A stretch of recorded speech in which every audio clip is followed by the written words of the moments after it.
Hello students, welcome to my channel RD Edu World. Students, कैसे हैं आप सब? उम्मीद करता हूं आप सभी लोग अच्छे होंगे, सुरक्षित होंगे। स्टूडेंट्स, आज की क्लास बहुत ही शानदार होने वाली है, क्योंकि जैसा कि मैं आपके लिए पिछली 2 वीडियोस लेकर आ चुका हूं, उसमें मैंने इंपॉर्टेंट क्वेश्चन की सीरीज़ आपके लिए लगातार लाना चालू कर दिया था।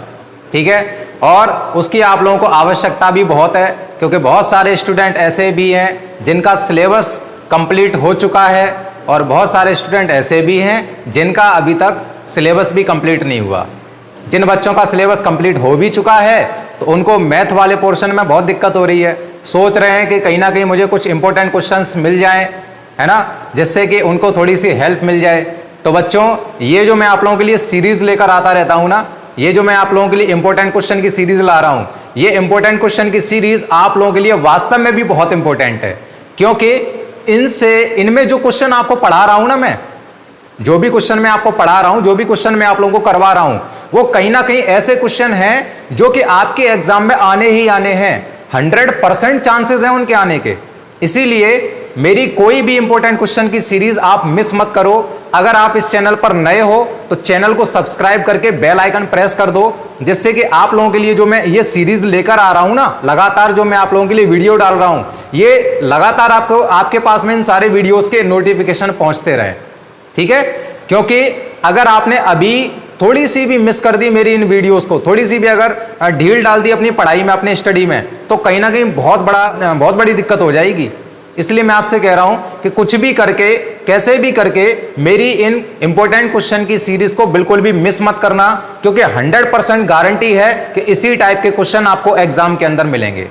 ठीक है बच्चों, तो चलिए शुरू करते हैं आज की अपनी वीडियो।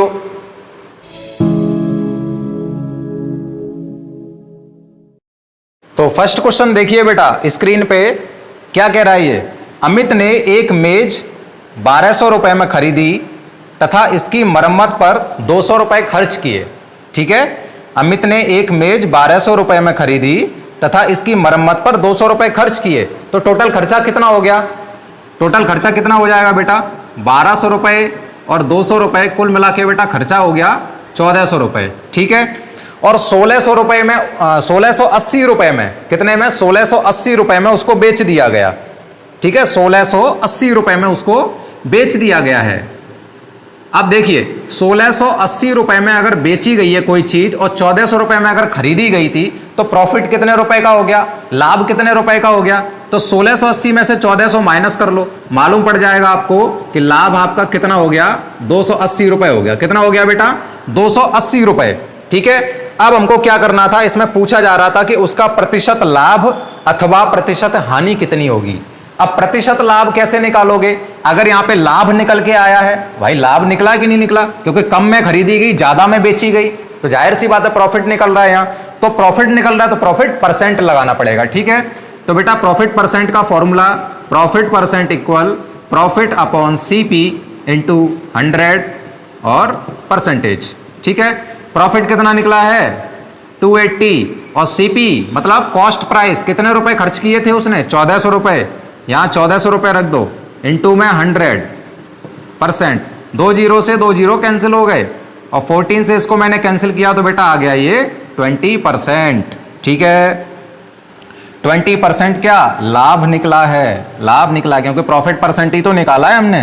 तो कौन सा ऑप्शन सही हो जाएगा अपना? घा वाला। ठीक है, डी वाला ऑप्शन अपना सही हो जाएगा। क्लियर? अच्छा है ना क्वेश्चन, मजा आया? चलिए देखते हैं अगला क्वेश्चन क्या कह रहा है। Question number 2। क्वेश्चन नंबर 2 है बेटा, स्क्रीन पे देखो। यदि एक वर्ग की भुजा 50 मीटर है तो उसका परिमाप क्या होगा? वर्ग मतलब हो गया स्क्वायर। क्या? स्क्वायर। अगर एक स्क्वायर की साइड 50 मीटर है तो उसका परिमाप यानी कि पेरीमीटर क्या होगा? पेरीमीटर क्या होगा स्क्वायर का? ठीक है, तो बेटा साइड कितनी दी गई है?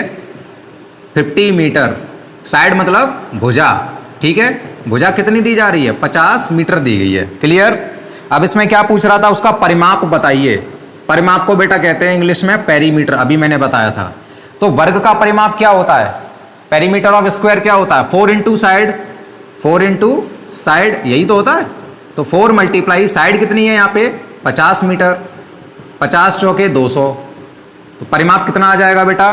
200 मीटर आ जाएगा। ठीक है, ये क्वेश्चन बहुत अच्छा है, इंपॉर्टेंट क्वेश्चन है। इस टाइप के क्वेश्चन आपको एग्जाम में मिलेंगे, इसीलिए आपको आपके लिए जो मैं और भी इंपॉर्टेंट क्वेश्चन सीरीज जो लेकर आऊंगा ना, उन सारे सीरीज में इस टाइप के क्वेश्चन आपको ज्यादा से ज्यादा देखने को मिलेंगे, क्योंकि ऐसे क्वेश्चन बार बार रिपीट होते हैं, बार बार एग्जाम में पूछे जाते हैं। इसीलिए आपको मेंसुरेशन से रिलेटेड जितने भी क्वेश्चंस होंगे, चाहे वो आयत से संबंधित हो, मतलब रेक्टेंगल या स्क्वायर, रोम्बस, ट्राइंगल, कुछ भी हो, ठीक है, सारे के सारे क्वेश्चन मैं आपको करवाऊंगा इंपॉर्टेंट क्वेश्चन सीरीज में। इसीलिए आप सभी लोग थोड़ा सा सीरियस होके पूरे कंसंट्रेशन से मेरी इस सीरीज को देखो। ठीक है, अच्छी लगती वीडियो लाइक करो, ज्यादा से ज्यादा अपने दोस्तों के साथ में शेयर करो, चैनल को सब्सक्राइब भी कर दो। ठीक है, क्योंकि इस तरह की क्वेश्चन सीरीज जो है ना, मैं बार बार आप लोगों के लिए लेकर आऊंगा, जब तक लेकर आऊंगा जब तक आपके एग्जाम नहीं हो जाते। और एग्जाम की तैयारी करने की पूरी जिम्मेदारी मेरी है, मैथ वाले पोर्शन की, क्योंकि मैथ में कोई भी क्वेश्चन आपका छूटने नहीं दूंगा। मैं इस तरह से मैं आपको इसका रिवीजन करवा रहा हूं, सुपर फास्ट तरीके से आपको रिवीजन करवा रहा हूं। ठीक है, तो आप जुड़े रहिए शुरू से लेकर अंत तक हमारे साथ, और देखते रहिए हर एक क्वेश्चन को कि किस तरह से मैं सारे क्वेश्चन को क्लियर कर रहा हूं आपके लिए। अगला क्वेश्चन है बेटा 3। देखिए स्क्रीन पे क्या कह रहा है, 91 तथा 100 के बीच अभाज्य संख्याएं हैं। अभाज्य संख्या मतलब प्राइम नंबर। ठीक है, तो 91 और 100 के बीच में कितने प्राइम नंबर्स होंगे? सबसे पहले एक काम करते हैं, यहाँ पे काउंटिंग लिख लेते हैं। 91, 92, 93, 94, 95, 96, 97, 98, 99 एंड 100। ठीक है, अब प्राइम नंबर क्या होता है ये आप लोग जानते होंगे। प्राइम नंबर यानी कि अभाज्य संख्याएं क्या होती हैं? अभाज्य संख्याएं वो संख्याएं होती हैं जो खुद से कटती हैं और एक से कटती हैं, मतलब खुद से डिविजिबल होती हैं और 1 से डिविजिबल होती हैं, इसके अलावा किसी तीसरे नंबर से डिविजिबल नहीं होती हैं। बात समझ में आ गई? तो अब इसमें देखो कि ऐसे कौन कौन से नंबर हैं जो किसी और के टेबल में नहीं आते हैं, केवल खुद की टेबल में आते हैं। तो आपको एक नंबर ये मिलेगा, सॉरी ये वाला नहीं, ये तो 3 से कट जाएगा। तो बच्चों जैसे कि यहाँ 91 लिखा हुआ है, 91 जो है ना ये 13 से डिविजिबल है, तो इसका मतलब ये प्राइम नंबर नहीं है। 92 46 से कैंसिल हो सकता है, 2 से कैंसिल हो सकता है। 93 को हम 3 से कैंसिल कर सकते हैं। ठीक है, 31 से भी कैंसिल कर सकते हैं। ये 47 से कैंसिल हो जाएगा। ये 19 से और 5 से कैंसिल हो जाएगा। ये 48 से कैंसिल हो सकता है, 2 से भी कैंसिल हो सकता है। ठीक है, काफ़ी सारी संख्याएं हैं जिससे ये कट सकता है। 97, हाँ बेटा 97 एक ऐसा नंबर है जो किसी और से नहीं कटेगा, ये खुद से कटेगा। ठीक है, किसी और से नहीं कट सकता, ये खुद से कटेगा और 1 से कटेगा, 1 एंड सेल्फ। ठीक है, यही एक ऐसा नंबर है जो कि इसमें प्राइम नंबर का काम करेगा, बाकी कोई भी नंबर इसमें प्राइम नंबर नहीं है। तो बेटा आपका ऑप्शन कौन सा सही हो जाएगा? आपका ऑप्शन सही हो जाएगा खा वाला। कितने प्राइम नंबर हैं इसके बीच में? केवल एक प्राइम नंबर है बस। ठीक है, चलिए अब हम लोग देखते हैं क्वेश्चन नंबर 4। क्वेश्चन नंबर 4 क्या कह रहा है? अगला क्वेश्चन बेटा स्क्रीन पे ये रहा, देखिए आप, इसमें कह रहा है कि 2 का 100%, क्या 2 का 100% प्लस 200 का 1% कितना होगा? ठीक है, ऐसे पूछ रहा है ये। तो 2 का 100% कितना हो जाएगा? का की जगह मल्टीप्लाई लगा दो, यहाँ 100 और बट्टे परसेंटेज हटाओगे तो भी 100, प्लस यहाँ पे क्या 200, का की जगह मल्टीप्लाई लगा दो, 1 परसेंटेज हटाओगे तो नीचे 100 लग जाएगा। ठीक है, देखिए 100 से ये 200 कट गया 2 बार, 100 से 100 कट गया 1 बार, तो 2 एकम 2 प्लस 2 एकम 2, कुल मिला के कितना आ गया बेटा? 4 आ गया। ठीक है, यानी कि हमारा जो घा ऑप्शन है, घा, ये हमारा सही हो जाएगा। ठीक है, अब चलिए बढ़ते हैं अगले क्वेश्चन की ओर। क्वेश्चन नंबर 5 देखते हैं क्या कह रहा है। क्वेश्चन नंबर 5, क्वेश्चन नंबर 5 देखिए बेटा स्क्रीन पे ये रहा। क्या कह रहा है ये? एक कक्षा में 80 विद्यार्थी हैं, मतलब एक क्लास है उसमें 80 स्टूडेंट्स हैं, जिनमें 2/5 भाग लड़के हैं। कक्षा में लड़कियों की संख्या क्या होगी? क्या कह रहा है कि एक क्लास है जिसमें 80 स्टूडेंट्स हैं टोटल, और उन 80 स्टूडेंट्स में 2/5 यानी कि 2/5 पार्ट लड़के हैं यानी बॉयज हैं। तो कक्षा में लड़कियों की संख्या क्या होगी? What is the number of girls in class? ठीक है, तो बेटा टोटल विद्यार्थी कितने हैं? 80। कितने हैं? 80 हैं। अब हमें अगर लड़कों की संख्या देखनी है पहले, क्योंकि लड़कों की संख्या इसने क्या दिया है कि भिन्न के रूप में दे दी है, इसने कोई एग्जैक्ट नंबर नहीं दिया है कि इतने लड़के हैं। इसने केवल इतना कहा है कि यहां पे जो लड़के हैं वो कितने हैं, 2/5 भाग है। 80 बच्चों का 2/5 भाग है लड़के। तो इसका मतलब अगर हम 80 का 2/5 भाग निकालें तो 80 में 2/5 का मल्टीप्लाई कैंसिल करोगे 16, 16 दूनी 32। तो बेटा अगर कुल विद्यार्थी 80 हैं, लड़के कितने हो गए, 32 हो गए, तो लड़कियां कितनी बचेंगी, मतलब जो गर्ल्स हैं वो कितनी बचेंगी। तो 80 में से हम क्या करेंगे, 32 को माइनस कर लेंगे, तो ये कितना बच जाएगा, 48 बच जाएगा। ठीक है, यानी कि 48 हमारा आंसर हो गया। मतलब जो घ ऑप्शन है ये हमारा करेक्ट हो जाएगा। समझ में आ गया, क्लियर हो गया कि नहीं हो गया। 80 बच्चे थे टोटल, उसमें 2/5 पार्ट यानी 2/5 पार्ट क्या था, बॉयज थे। तो गर्ल्स का नंबर पूछा गया था, यानी कि लड़कियों की संख्या हमसे पूछी गई थी। तो पहले हमने क्या किया, एग्जैक्ट लड़कों की संख्या निकाल ली, कितने निकले लड़के, 32। अब अगर 80 में से 32 बॉयज हैं तो गर्ल्स कैसे निकलेंगी, 80 में से 32 माइनस कर दें तो गर्ल्स निकल आएंगी। ठीक है, मजा आया ना। चलो जी अगला क्वेश्चन देख लेते हैं। क्वेश्चन नंबर 6 क्या कह रहा है ये। तो बच्चों क्वेश्चन नंबर 6 देखिए स्क्रीन पे क्या कह रहा है, 80 के अभाज्य गुणनखंड। हाँ, मैंने एक वीडियो बनाई थी जो शायद इंपॉर्टेंट क्वेश्चन सीरीज का पार्ट 1 था। ठीक है, उस पार्ट 1 में भी मैंने इसी टाइप का एक क्वेश्चन देखा था, क्वेश्चन मैंने करवाया भी था। वो क्वेश्चन शायद ऐसा था 640 के अभाज्य गुणनखंड बताइए। ठीक है, तो इसका मतलब ये हुआ बेटा कि अभाज्य गुणनखंड वाले क्वेश्चन भी बहुत रिपीट होते हैं, इसलिए अच्छी तरह से इस क्वेश्चन को समझना कि अभाज्य गुणनखंड कैसे निकाले जाते हैं। अब जैसे हमें 80 के अभाज्य गुणनखंड निकालने हैं तो 80 के फैक्टर कर लो, 2 से काटोगे 40 बार, 2 का डिवाइड फिर किया तो 20 बार गया, 2 का डिवाइड किया 10 बार हुआ, 2 का डिवाइड किया 5 बार हुआ, 5 का डिवाइड कर दोगे 1 बार हो जाएगा। ठीक है, अब जरा ये देखो यहाँ पे ये जो नंबर्स निकल के आए हैं ये कितने निकले हैं, 2 तो आया है 4 बार निकल के, कितनी बार, 4 बार, और 5 आया है 1 बार निकल के। तो जरा देखो इसमें मैच करके देखो कौन सा ऑप्शन बढ़िया मतलब सही है। पहला ही वाला ऑप्शन सही आ रहा है बेटा, देखो का वाला ऑप्शन, देखो स्क्रीन पे देखो का ऑप्शन में ही दे रहा है 2 4 बार और 5 1 बार। ठीक है, तो अपना का वाला ऑप्शन सही हो जाएगा, करेक्ट हो जाएगा।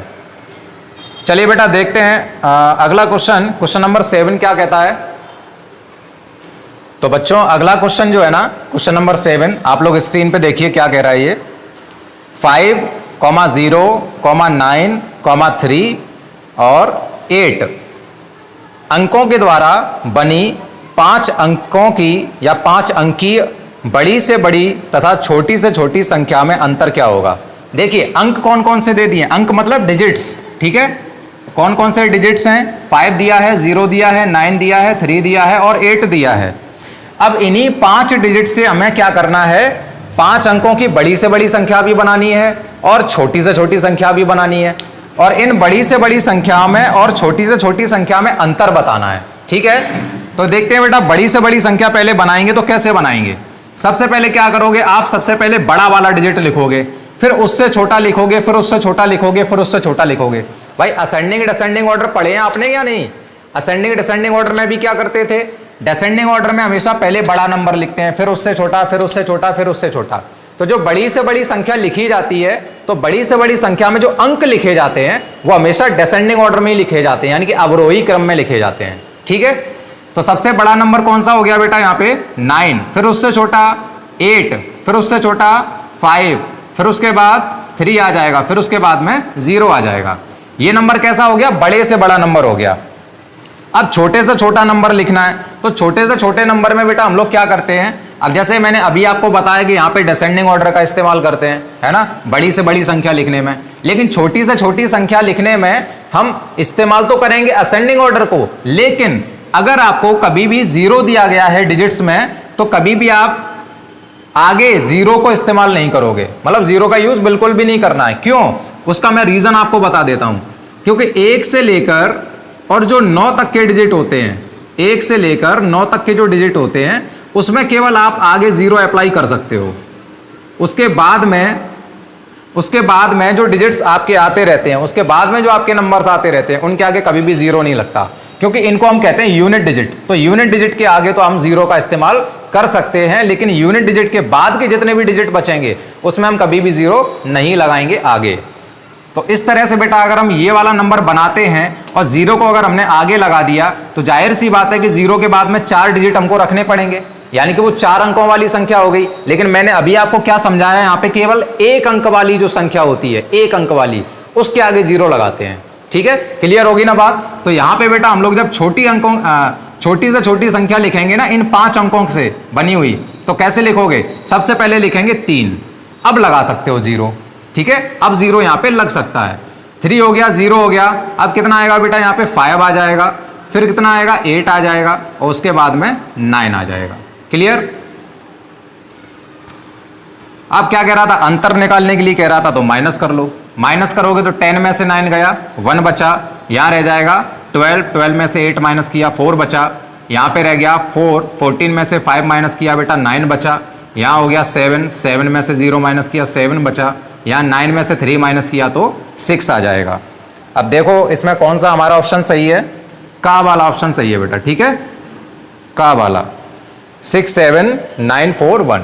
क्लियर, समझ में आ गया ना क्वेश्चन। अगला क्वेश्चन देखते हैं बेटा, अगला क्वेश्चन क्या कह रहा है हमसे। अगला क्वेश्चन है बेटा, स्क्रीन पे देखिए, क्वेश्चन नंबर 8। इसमें दिया है 1/1 multiply 2 plus 1/1 multiply 2 multiply 4 plus 1/1 multiply 2 multiply 4 multiply 6। ठीक है, इस तरह से बेटा हमें ये क्वेश्चन दिया जा रहा है। हमको करना क्या है, इसको हमें सॉल्व करके इसकी फाइनल वैल्यू पता करनी है कि फाइनल वैल्यू इसकी क्या होगी। देखिए ये कितना हो जाएगा, 2 1 जा 2 हो जाएगा। ठीक है, 2 1 जा 2 हो गया। इसको जब नीचे मल्टीप्लाई करोगे तो 4 2 जा 8, 8 1 जा 8, प्लस इसको जब मल्टीप्लाई किया 6 4 जा 24, 24 2 जा 48, 48 1 जा 48। ठीक है, अब इसके बाद इन सभी का ले लो एलसीएम। तो एलसीएम में क्या होता है, जो सबसे बड़ी संख्या होती है उसी को हम एलसीएम ले लेते हैं। ठीक है, उसी को एलसीएम में ले लिया जाता है। तो 48 हमारा एलसीएम हो गया। अब 2 का जब डिवाइड करोगे 48 में कितना हो गया, 24, और 24 1 जा 24, प्लस 8 का जब डिवाइड करोगे तो हो गया 6, और 6 1 जा 6। 48 का 48 में डिवाइड किया तो 1 हुआ, और 1 का 1 में मल्टीप्लाई 1। अब इसको ऐड कर लो ऊपर, तो 24 और 6 तो कितना हो जाएगा, 30। 30 में 1 को ऐड कर देंगे, 31/48। कौन सा ऑप्शन सही है बेटा अपना, देखिए घा वाला। ठीक है, घा वाला ऑप्शन आपका सही हो जाएगा, 31/48। चलिए देखते हैं अगला क्वेश्चन, क्वेश्चन नंबर 9। तो क्वेश्चन नंबर 9 है बेटा, देखिए आप लोग स्क्रीन पे क्या कह रहा है ये, 5 रुपए और 50 पैसे का अनुपात क्या होगा। ठीक है, 5 रुपए और 50 पैसे। अब देखिए यहां पे क्या है कि दोनों यूनिट अलग अलग दी गई हैं। एक यूनिट हमें पैसे में दी जा रही है और दूसरी यूनिट हमको रुपीज में दी गई है। तो या तो हम पैसे वाले को रुपीज में कन्वर्ट कर लें, या फिर हम रुपीज वाले को पैसे में कन्वर्ट कर लें। ठीक है, हमारे पास में दोनों तरीके हैं कि हम या तो पैसे को रुपीज में कन्वर्ट करके रेशियो निकाल सकते हैं, या फिर हम रुपीज को पैसे में कन्वर्ट करके रेशियो फाइंड कर सकते हैं।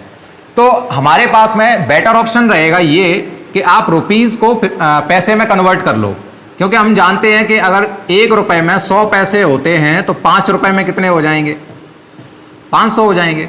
ठीक है, अब देखिए ये 5 रुपए को भी मैंने किस में बना लिया, पैसे में बना लिया, तो 500 पैसे हो गए, और रेशियो हमको पता करना है ना 50 पैसे के साथ में। तो 50 1 जा 50, और 50 10 जा कितना हो जाएगा, 500। तो यहां तो बेटा अपना नंबर निकल के आ गया 10, और पीछे नंबर कौन सा निकला है, 1।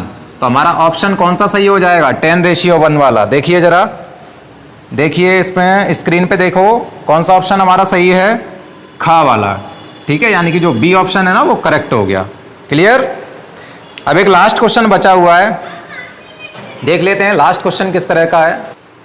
तो लास्ट क्वेश्चन बेटा हमारा दिया गया है, स्क्रीन पे देखिए आप क्या कह रहा है ये, 8, 18, 15, इनका हमको क्या निकालना है, एलसीएम निकालना है। ठीक है, क्या पता करना है बेटा, एलसीएम पता करना है। तो अब जरा ये देखो कि हमें जो 4 ऑप्शन दिए जा रहे हैं, इन 4 ऑप्शन में से अगर सभी नंबर्स में हम 8 का, 18 का और 15 का डिवाइड कर दें, तो इन चारों में से ऐसे कौन सा नंबर होगा जो कि पूरा पूरा डिवाइड हो जाएगा। इन तीनों से ही कटना चाहिए, ऐसा नहीं है कि 2 से कट गया 1 से नहीं कटा, ऐसा नहीं होना चाहिए। तीनों नंबर से डिविजिबल होना चाहिए। तो देखिए इसमें एक तो हमको दिया गया है का वाला 240 और दूसरा दिया गया है 120। डिवाइड कर करके देख लेते हैं। वैसे डिवाइड करने से अच्छा तो आपके पास में एक ऑप्शन ये है कि आप इसका डायरेक्टली एलसीएम निकालो फैक्टराइजेशन मेथड से, जो कि मैंने आपको सिखाया है ना, उससे जल्दी निकल आएगा। तो आप 8 का 18 का और 15 का फैक्टर कर लो। 2 से डिवाइड करोगे 4 हो जाएगा, 9 हो जाएगा, 15 हो जाएगा। 2 का डिवाइड किया फिर से ये 2 हो गया, 9 as it is, 15 as it is रहने दिया। फिर से 2 का डिवाइड किया 1 हो गया, 9 हो गया एंड 15 एज इट इज़। अब बेटा इसको हम 3 से डिवाइड करेंगे तो 1, ये 3 का जब 9 में डिवाइड करोगे तो 3 का 15 में डिवाइड किया तो 5। इसी तरह से 3 का जब डिवाइड करोगे तो 1 एंड 5 का डिवाइड करोगे 1 1 एंड 5। ठीक है, ये हमारे फैक्टर आ गए निकल के। अब इनका कर लीजिए मल्टीप्लाई। 2 2 जा 4, 4 2 जा 8, 8 3 जा 24, 24 5 जा हो जाएगा 120 और 120 3 जा 360। सॉरी, एक बार फिर से करके देखते हैं। 2 2 जा 4, 4 2 जा 8, 8 3 जा 24, 24 3 जा 72 और 72 5 जा 5 2 जा 10, 5 7 जा 35, 36 360। तो बच्चों हमारा जो एलसीएम आया वो कितना आया? 360, यानी कि जो घा ऑप्शन है, घा ऑप्शन हमारा करेक्ट हो जाएगा। ठीक है, तो बच्चों आज की वीडियो में मैंने आपको जो इंपॉर्टेंट क्वेश्चन सीरीज़ का आज मैंने पार्ट 3 आपको पढ़ाया है। इसमें मैंने आपको 10 क्वेश्चन करवाए हैं और आप यकीन मानिए कि अगर आप हमारी प्रतिदिन जो मैं आप लोगों के लिए वीडियो लेके आता हूँ, इंपॉर्टेंट क्वेश्चन सीरीज़ में आप लोगों के लिए लेकर आ रहा हूँ लगातार, अगर आपने एक भी दिन उसको मिस कर दिया तो आपको बहुत दिक्कत हो जाएगी, क्योंकि मैं ऐसे ऐसे क्वेश्चन आप लोगों के लिए लेकर आ रहा हूं जो कि 100% गारंटी के साथ में उसी टाइप के क्वेश्चन एग्जाम के अंदर आते हैं। ठीक है, तो अगर आप रेगुलरली हमारे साथ में जुड़े रहेंगे, आप हमारी हर एक वीडियो को अगर आप देखते रहेंगे, ठीक है, पूरे कंसंट्रेशन के साथ में, तो मैं यकीन दिलाता हूं आपको कि आपको एग्जाम क्रैक करने से कोई नहीं रोक सकता। आपकी सफलता निश्चित है और मैथ में कोई भी क्वेश्चन आपका छूटेगा नहीं और ना ही कभी कोई गलत होगा। ठीक है, तो इसलिए बेटा हमारी जो इंपॉर्टेंट क्वेश्चन की सीरीज़ है जो मैं आप लोगों के लिए लगातार लेकर आ रहा हूं, इसको आप पर डे देखिए। ठीक है, लगातार देखिए, जिससे कि आपके सारे डाउट्स क्लियर हो जाएं और आपकी जो तैयारी है वो लगातार कंटिन्यू चलती रहे। ठीक है, अब उसके लिए आपको करना क्या है कि आप हमारे चैनल को सब्सक्राइब कर दो, बेल आइकन प्रेस कर दो, जिससे कि जब भी मैं आप लोगों के लिए नई वीडियो लगातार लेकर आता रहूं तो उसका सबसे पहले नोटिफिकेशन आपके फ़ोन पर पहुंचे। अगर आपको ये वीडियो अच्छा लगा है तो इसको लाइक कर दो, अपने फ्रेंड्स के साथ में शेयर कर दो। और ये जो मैंने आपको क्वेश्चन करवाए हैं, अगर आपको इसका पीडीएफ नोट्स चाहिए तो पीडीएफ नोट्स के लिए आप हमारे टेलीग्राम चैनल को ज्वाइन कर सकते हैं।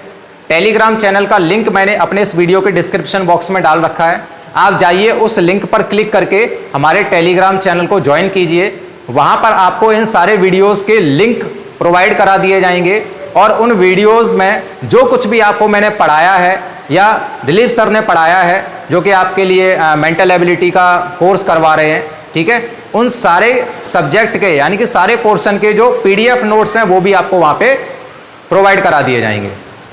ठीक है बच्चों, तो आज की वीडियो में इतना ही। मिलते हैं नेक्स्ट वीडियो में कुछ नए टॉपिक्स के साथ में, एक और सीरीज़ के साथ में। तब तक के लिए जुड़े रहिए हमारे साथ, बने रहिए हमारे साथ।